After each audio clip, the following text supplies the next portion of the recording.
Story number 8 now, fire, fear, and full evacuation. The tanker accident at East Palestine, Ohio, is igniting new concerns across the country. How dangerous are the hazardous materials moving through our communities? Well, they crisscross all states, including California. But is rail cargo really the biggest concern? Well, our senior reporter Ross Palumbo dove into the data to try and find exactly where the risks are and the potential for true danger, where it may actually be, Ross. Well, Amy, we looked at hazardous incidents by rail, road, and air, and the data we've uncovered may actually surprise you. Most people think rail incidents are the most risky, but the numbers you will see only this morning on KCAL News show that of the three, there are many fewer hazardous rail incidents here in the Southland.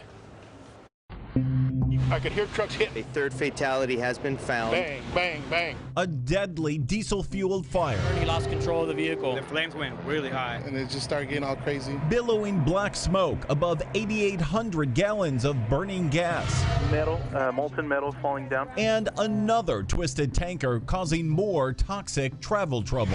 And all of it sending emergency crews into action for careful hazmat cleanups. We're not sure exactly why he went off the road. One of the most expensive hazmat disasters in California history happening right here in Banning when this tractor trailer overturned. And it was terrible.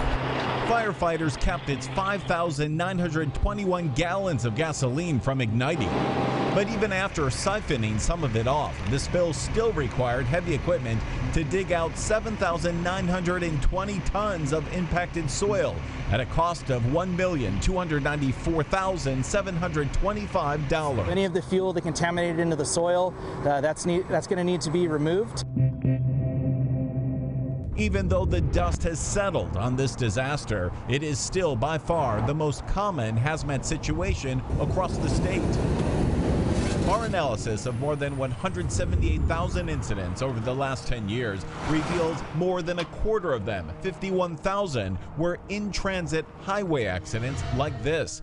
The vast majority of them with costly cleanups were on freeways, 707 of them totaling in excess of $24 million. Because there are more accidents on highways. Bob Richard is the former hazmat deputy administrator from the U.S. Department of Transportation. And he says across the country, highway accidents are the biggest concern, far outpacing rail accidents. Our analysis of the DOT data shows there are 18 times fewer rail incidents than those on highways, and those rail costs were 8 times less for cleanup and damages. But think about it.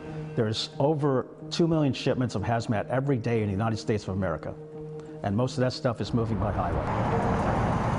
Did you get the flyer? And exactly where that stuff is moving to about the hazardous rail transport is what keeps Janet Gunter moving. Too much high risk. The risk, she says, is in plain sight from San Pedro's Taper Elementary School. It is just too close. Less than 2,000 feet from where she's standing are 2 massive tanks capable of holding up to 25 million gallons of butane. Although there's never been a catastrophic incident here, a USC graduate student doing a case study on the site recently describing its potential explosive danger as being on par with a nuclear bomb, with a blast radius that could extend past 8 miles. We're talking about the potential for an explosion beyond belief. An explosion she believes that could also annihilate her nearby San Pedro home. I think it's really unfortunate that so few people really understand the hazards and the high risks and jeopardy from the transport of hazardous materials. And you live it. And we live it. She's already lived through this accident just feet from the tanks. Because I was shopping at Home Depot across the street when it happened. It was a non-explosive collision between a train and a truck, and it's unclear exactly what they were carrying, but the incident igniting her curiosity about the risks here. Within 1,500 feet of that Taper Avenue school. And it did not rupture the rail car, but it easily could have. And recent ruptures, like this one in Palestine, Ohio, make it all the more real every day. You think this could happen here? It eventually will. It's coming, I guarantee you. Unless they do something, it's going to happen. But statistically, rail hazmat accidents fly far below airline incidents.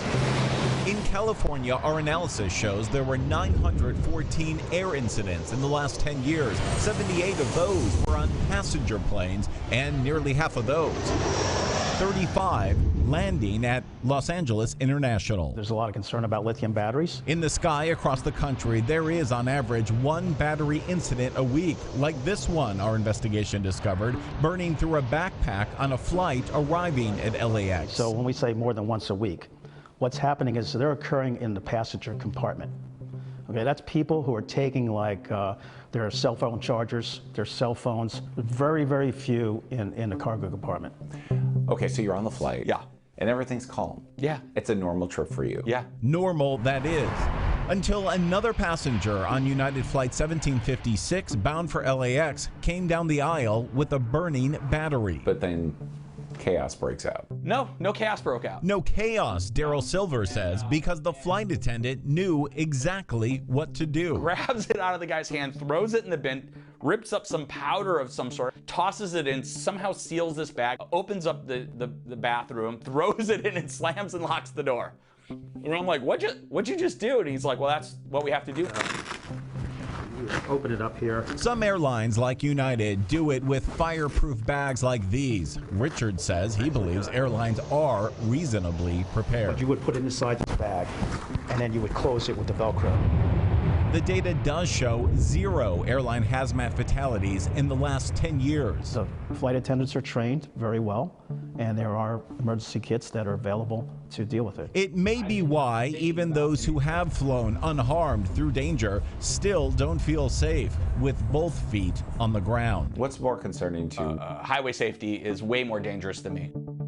Excuse me, can I give you this? And it's certainly why those with the drive to talk about hazmat dangers every day Trucks are going in and out, and trains, obviously. Every time I see one, my heart skips a beat. feel like they're walking out here roadside on shaky ground. What keeps you coming out here? Can I give you one? I have a sense of urgency about this and a sense of responsibility. Thank you. And I want to see if I can make a difference. We're just trying to save everybody around here if we can. It's just this red flag, and I feel like alarms are going off. Something we've got to make a difference.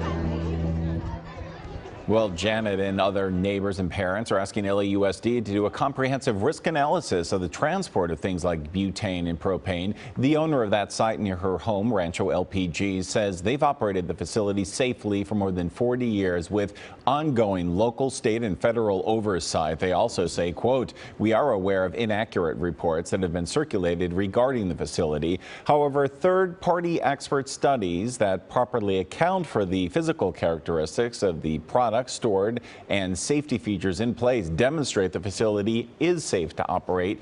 We remain committed to safe operations in the community." And of course, Amy, hazardous materials are transported throughout the Southland. That's certainly not the only destination. But what about injuries or fatalities? Well, we've looked at those for the last 10 years that we studied here, and actually the fatalities from hazardous materials incidents across the entire country have gone down dramatically in the last 10 years. So a lot of these safety procedures that they put in place are in fact working. Which is the best news of all. Absolutely. Thank you so much, Ross. Sure. Appreciate that.